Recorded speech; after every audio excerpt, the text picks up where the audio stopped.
Hello po mga ka-DIY. For today's video ay ipapakita po natin ang ginagawang new project ng aking asawa ngayon. At ito po ay ang sofa bed, pull out sofa bed with cover. At sa puntong ito ay nilalagay na nga po ang mga paleta. Ang mga paleta na chinecheck naman ng aking anak na masipag na tumutulong sa kanyang papa. At ito po, sinusukat pa. Chinecheck pa ang mga sukat at kailangan ay maayos at pantay-pantay at iskwalado according to her. Sa ngayon naman ay binabarena na upang pagdikit-dikitin ang mga paletang ito upang sabi nga ay maging matibay dahil ito ay pangmatagalan na naming gamit.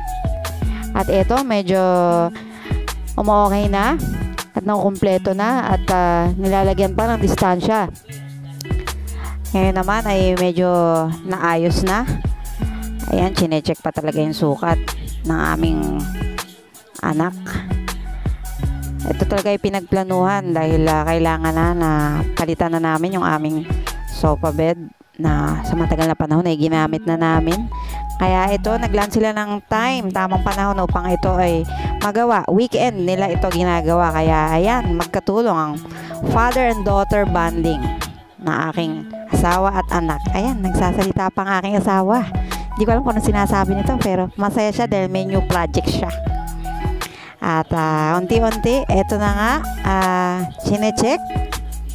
Binabarena uli yung mga drawer, yung pull-out drawer, kung saan ay pwede rin paglagyan ng mga gamit namin na nasa bahay. At yun, okay na daw. Yari na. Almost done, sabi niya. At nag-high five pa sila. At isang project na naman natapos. Ito na nga po mga ka-DIY. For today's video, ipapakita ko po sa inyo na ito na po. At single person ang kaya po dito mahiga. May extra pusa pa. Si Pachi. At ito na nga. Makita nyo yung drawer. Tapos na ang aming sofa bed video. Thank you for watching.